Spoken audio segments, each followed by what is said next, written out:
The Pacific Ocean doesn't care about your history, your gender, or your pride. It only cares about how long you can hold your breath while your lungs burn. Everyone thought Abigail Faith was a diversity hire, a PR stunt destined to ring the bell. She was failing every metric broken by the cold, until a battle-hardened commander whispered 7 words that turned a drowning recruit into a weapon of war. The sand at Coronado isn't just sand. It is a coarse, grinding sandpaper that finds its way into the soul. It was 0400 hours, the witching hour of first phase, Bud's basic underwater demolition while SEAL training, and the darkness was absolute, save for the harsh floodlights illuminating the grinder. Lieutenant Junior Grade Abigail Faith was vomiting. Again.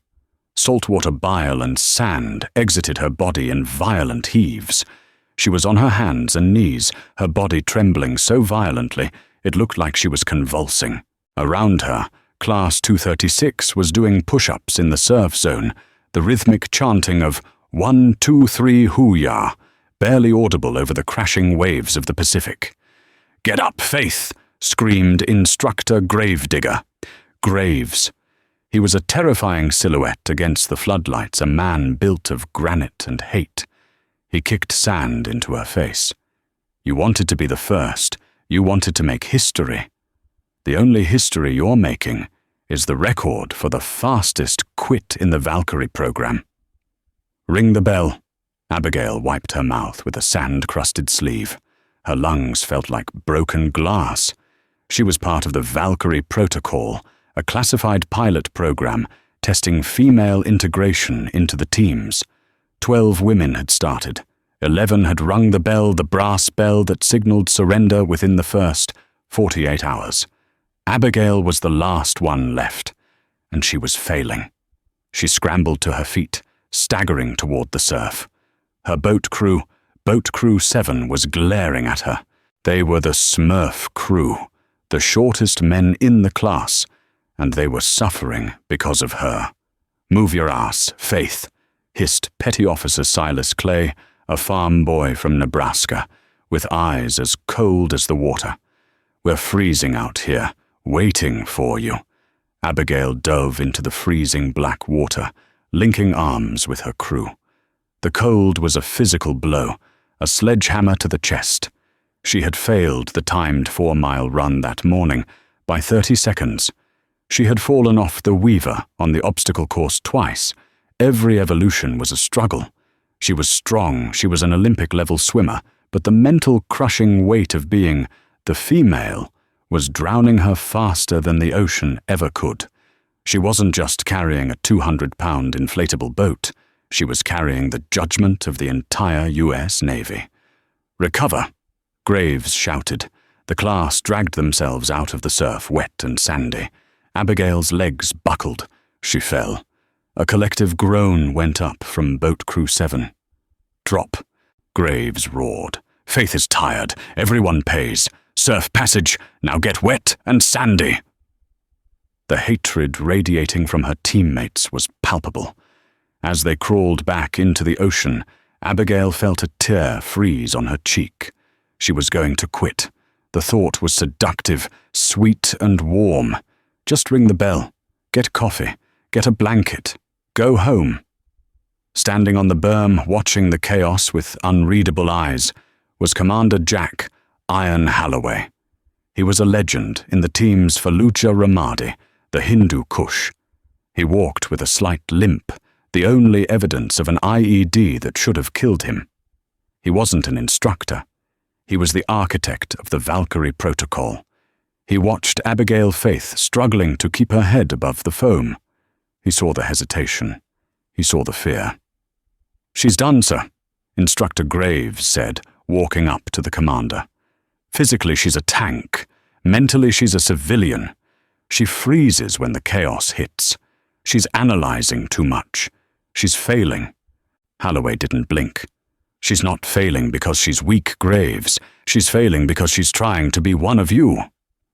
"Sir, keep the pressure on. Break her. If she doesn't shatter, she'll turn into something else. If she does shatter, well then the experiment is over. The rest of the week was a blur of agony. Abigail failed the knot-tying test under stress. She failed the drown-proofing, initially panicking when her feet were tied before barely passing on the retry. The whispers grew louder.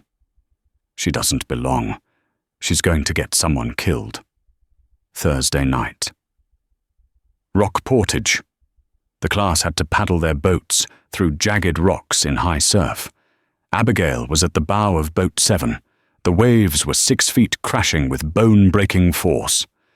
"Paddle dig dig," screamed Silas Clay from the stern. A massive rogue wave rose up a black wall of water. Abigail hesitated. She saw the rocks. She calculated the angle. She realized they were too far left. "Hard right," she screamed, but her voice cracked. It wasn't a command. It was a suggestion. The wave smashed them. Boat 7 capsized. The heavy rubber gunnel slammed into Abigail's head, pinning her against a submerged rock. For 10 seconds, she was trapped the ocean, forcing water into her lungs, the darkness absolute. This is it, she thought. I'm dying. She was yanked to the surface by the collar of her shirt. It was Graves. He dragged her onto the jagged rocks, throwing her down like a sack of trash. She coughed up water, gasping, bleeding from a gash on her forehead. "You hesitated," Graves whispered, leaning close to her ear. "You saw the wave and you did math. In the field, hesitation is death. You almost killed Clay. You almost killed Miller. You are dangerous, Faith." Graves stood up and looked down at her with genuine pity, which was worse than the hate. "Go ring the bell, kid. Save yourself the pain of Hell Week. You aren't a SEAL. You're just a girl trying to prove a point." Abigail looked at the bell. It shone under the moonlight. It was beautiful. She stood up. She looked at the bell. She took a step toward it. "Officer Faith." A voice cut through the wind, deep, resonant. She froze. Commander Holloway was standing by the ambulance. He gestured for her to come over. She limped toward him, shivering uncontrollably. "Sir," she chattered. "Walk with me," he said. They walked away from the noise of the grinder toward the dark dunes. The silence was deafening. "I read your file. Abigail," Holloway said. He didn't use her rank. "Raised in Montana. Elk hunting with a bow since you were 12. Tracking. Surviving." "Yes, sir." "You know why you're failing?" Because I'm not strong enough, sir." "I hesitate." "No." Holloway stopped and turned to her. His eyes were hard steel. "You are failing because you are acting like a soldier. You are following rules. You are trying to match the men, rep for rep. You are trying to survive the training. Isn't that the point?" Sir Holloway leaned in. The air between them felt charged. "No, the point is not to survive." He looked at the ocean, then back at her. This was the moment, the twist. "Faith, I am giving you a direct order. It is the only order that matters. If you disobey it, I will drop you myself." "What is the order, sir?" Holloway's voice dropped to a lethal whisper. "Stop trying to be a SEAL. Be the wolf." Abigail stared at him. "Wolves don't march," Holloway said, his intensity terrifying. "Wolves don't do push-ups to impress the pack. Wolves hunt. When the wave comes, a soldier braces. A wolf finds the gap. When the instructor attacks, a soldier endures. A wolf waits for the throat. You are trying to play their game by their rules with their biology. You will lose every time." He grabbed her shoulder, his grip like iron. "Stop defending yourself. Stop surviving. Start hunting. Treat every drill, every wave, every instructor like prey. Do you understand me?" Something clicked in Abigail's brain. A latch that had been rusted shut by weeks of imposter syndrome suddenly snapped open. The wolf. "Yes, sir," she whispered. The shivering stopped. Good. Now get back in the water and kill something. Abigail ran back to the surf. Boat Crew 7 was righting the boat, cursing her name. Nice of you to join us, Princess, Silas spat. Did Daddy Commander give you a tissue? Abigail didn't flinch. She didn't look down. She looked Silas dead in the eyes. For the first time in 4 weeks, her eyes weren't filled with panic. They were dilated, focused, predatory. She didn't apologize. She grabbed the bowline of the boat. Get in the boat, she said. Her voice wasn't loud, but it had a frequency that cut through the wind. It was a growl. Silas blinked, taken aback. What? I said get in the boat. The set is clearing. We move now. She didn't wait for them. She charged into the surf, dragging the 200-pound boat by herself. For the first 5 yards, the adrenaline spiking her strength. The crew scrambled to catch up. As they hit the surf zone, another wave loomed. The old Abigail would have braced and counted. The new Abigail the wolf saw the energy of the water. She saw a weak point in the crest, a saddle to the right. Hard right, dig, she roared. It wasn't a question. It was a command of nature. The crew dug. They hit the saddle perfectly. The boat launched over the crest airborne for a second before slamming down on the other side, safe. Clear, Miller shouted, sounding shocked. They were the first boat out past the break. The next morning, log PT physical training. 2 hours of lifting 300-pound telephone poles as a team. It was designed to break backs. Usually Abigail was the weak link, her height, making it hard to bear the weight evenly. The instructors smelled blood. Instructor Graves circled Boat 7. Faith is faking it, Graves shouted. She's not lifting Boat 7. She's making you carry her, punish her. The crew groaned, their arms shaking. Abigail closed her eyes. Start hunting. She wasn't lifting a log. She was taking down a buck. She shifted her stance, widening her base, driving her heels into the sand. She visualized the log as the enemy. Up, she shouted, driving her shoulder into the wood with such violence that the log actually jumped off the shoulders of the man behind her. Down. She set the rhythm. She sped it up. Up, down, up, down. She was outpacing the instructor's count. She was driving the crew. The pain in her shoulders was blinding, but she fed on it. She transmuted the pain into aggression. Keep up with me, Clay, she taunted the massive farm boy. Don't you quit on me. Clay, shocked and angry, pushed harder. The crew synced up. They were moving like a piston. They finished the evolution first. Graves stood there, his notepad in hand, frowning. He walked over to Abigail, who was panting, but standing tall, her eyes locked on his throat. You got a second wind, Faith? Graves sneered. No, instructor. Abigail said, her voice flat and cold. I'm just feeding. Graves took a step back. It was subtle, but he did it. He was unsettled. Hell Week arrived. Sunday evening to Friday afternoon. 5.5 days. 4 hours of sleep total. Constant motion. Cold. Misery. By Tuesday night, the hallucinations started. Men were seeing cartoons on the water. People were quitting in droves. The bell rang every hour. Ding, ding, ding. Abigail Faith was in a fugue state. Her body was consuming its own muscle for fuel, but the mindset held. Hunt the next meal. Hunt the next warmth. Hunt the finish line. Wednesday, the mud flats. The tide was out. The mud was a freezing, sticky sludge that sucked you down to your waist. The class was ordered to crawl for miles. Race to the berm, the instructors shouted. Last 5 men pay the winner. Abigail was on all fours. She looked at the men around her. They were big, strong, and broken. They were dragging themselves. She stopped thinking about crawling. She thought about stalking. She used her smaller frame to stay on top of the crust rather than breaking through. She moved like a lizard. She passed Miller.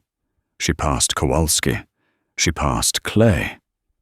She crawled over the bodies of men who were weeping in the mud. She hit the berm first. She stood up, covered in black slime, looking like a creature from a lagoon. She turned back to look at the struggling men. Commander Holloway was there, watching through night vision goggles. He saw the shift. She wasn't just surviving the training anymore. She was dominating the environment. But the real test came on Thursday.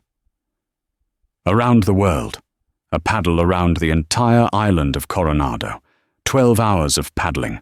Boat 7 was leading, but they were hallucinating. Clay stopped paddling. "The elephants," Clay mumbled. "Look at the elephants on the pier." "There are no elephants, Silas," Abigail snapped. "Dig, I can't." He slumped over his paddle. "I'm done. I'm wringing out." The boat began to drift toward the shore. If they touched the shore, they failed. Abigail grabbed Clay by his life vest and hauled him upright. She didn't comfort him. She slapped him, hard, across the face. The sound cracked like a pistol shot. "You do not die until I give you permission, petty officer." She screamed, her voice raw. "I am the boat commander now. You pull this oar, or I will throw you overboard and paddle this bitch myself." Clay stared at her, the shock clearing the fog in his brain. He saw the fire in her eyes. It wasn't the eyes of the girl who failed the obstacle course. It was the eyes of a reaper. I, ma'am," he stammered. "Dig." They won the paddle, Friday morning. Secure. The magic word. Hell Week was over. Abigail stood on the grinder, her feet swollen to twice their size, her skin rotting from the salt water. She was brown, bloody, and broken. But she was standing. Holloway walked down the line of the survivors. He stopped in front of Abigail. He didn't smile. He simply nodded. "Good hunting, Lieutenant," he whispered. "Huya, Commander," she rasped. But the story wasn't over. Hell Week breaks the body. Second phase. Dive phase breaks the mind. And third phase, land warfare, breaks the spirit.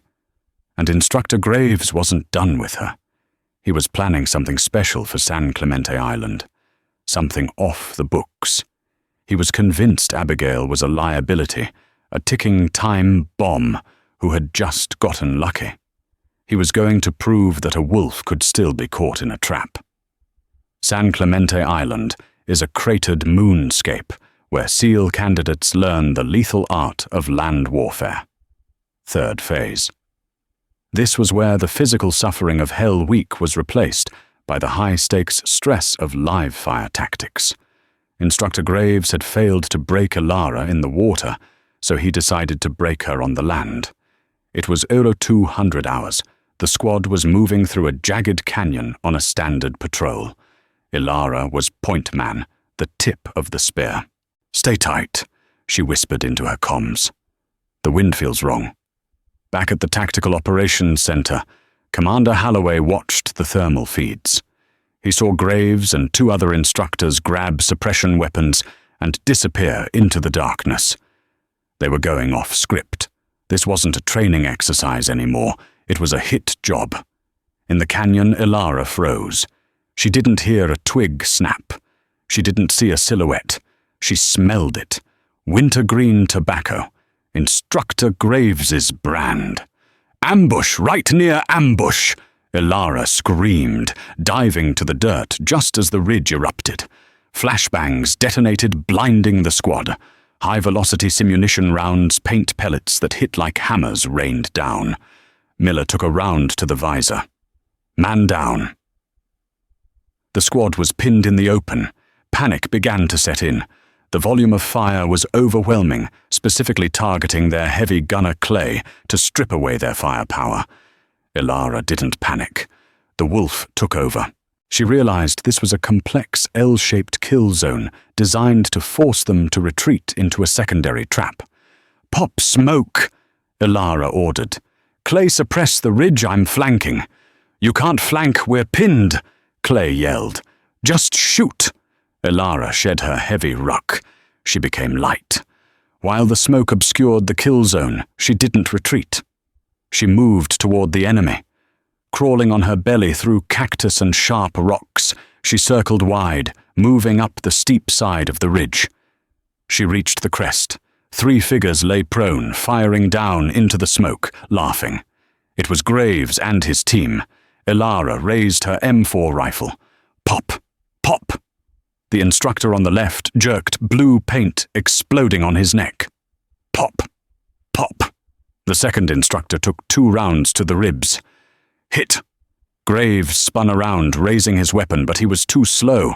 Elara was already inside his guard. She didn't fire. She surged forward, slamming the muzzle of her rifle into his chest plate, driving him violently into the dirt. She stood over him, her silhouette framed by the moon weapon, trained on his visor. "Endex," she whispered. Graves lay there stunned. He looked at the blue paint on his men. He looked at Elara, who had effectively neutralized the entire ambush force by herself. "You broke safety protocol," Graves growled, sitting up. "You left your squad." "No instructor." Elara said, her voice cold. "I neutralized the threat so my squad could survive. I hunted the hunter." Graves stared at her. The hatred in his eyes flickered out, replaced by a begrudging, painful respect. He keyed his radio. "TOC, this is Graves. Secure the exercise. Blue Force wins." The final week of SQT SEAL qualification training culminated in the final battle problem. It wasn't just a test of tactics. It was a simulation of chaos. Abigail was designated platoon commander for the raid on a mock terrorist compound deep in the desert. The mission went smooth, too smooth. They breached the doors at Euro 300, neutralized the OPFOR targets, and secured the high-value target within minutes. Jackpot secured.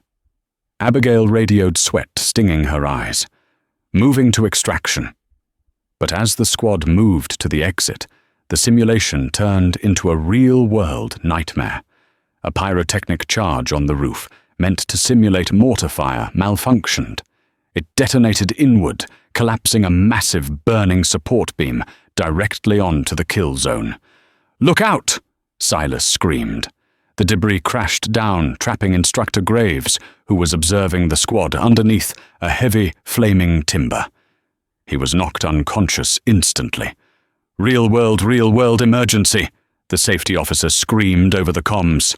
"The structure is unstable fallback. Get out now." The fire was spreading rapidly, fed by the dry desert wind. The squad hesitated at the threshold. To go back in was suicide. Abigail looked at the flames. Then she looked at the man who had tormented her for 6 months. "The wolf protects the pack. Clay on me. The rest of you set a perimeter." Abigail roared, tossing her rifle aside. She charged back into the inferno. The heat seared her skin. She reached the beam, crushing Graves's legs. It was too heavy for one person, but adrenaline is a powerful drug. "Lift!" she screamed, jamming her shoulder under the burning wood. She didn't lift with her back.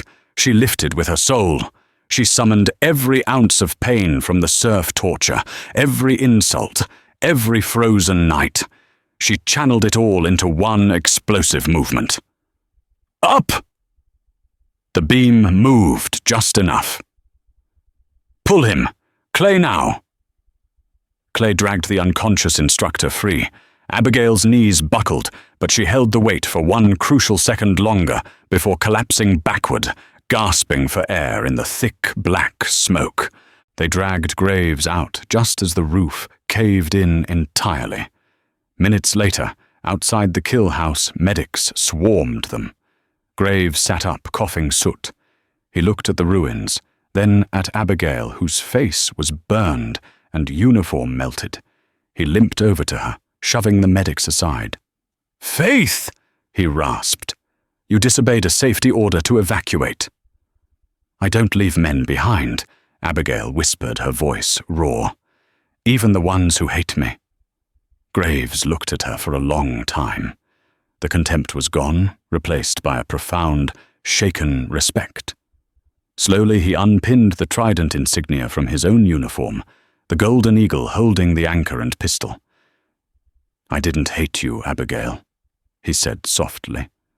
"I feared you would weaken the Brotherhood. I was wrong." He pressed his trident into her soot-stained hand. "You didn't weaken it. You forged it." 1 week later. Graduation. The Coronado sun shone on the grinder. Class 230-06 stood in their dress whites. There were only 18 of them left. Standing tall among them was Lieutenant Abigail Faith. Commander Holloway walked down the line. He stopped in front of Abigail. He didn't smile. He simply nodded as he pinned the official gold trident onto her chest. "You know," Holloway whispered low enough that only she could hear. The Valkyrie Protocol wasn't about seeing if a woman could survive the teams. "What was it about, sir?" Abigail asked, staring straight ahead. "It was about seeing if the teams could survive you." Holloway stepped back and saluted. "Welcome to the Brotherhood, Wolf." Abigail returned the salute. She had walked into the ocean as a victim, and she had walked out as a warrior. The bell hung in the distance, silent. It would never ring for her. Abigail Faith proved that true strength isn't about gender. It's about the mindset to hunt when everyone else is hiding. If this story fired you up, smash that like button and subscribe for more tales of resilience. Share this with someone who needs to know that their struggles are just training for their victory. Stay dangerous, and I'll see you in the next one. Hooyah!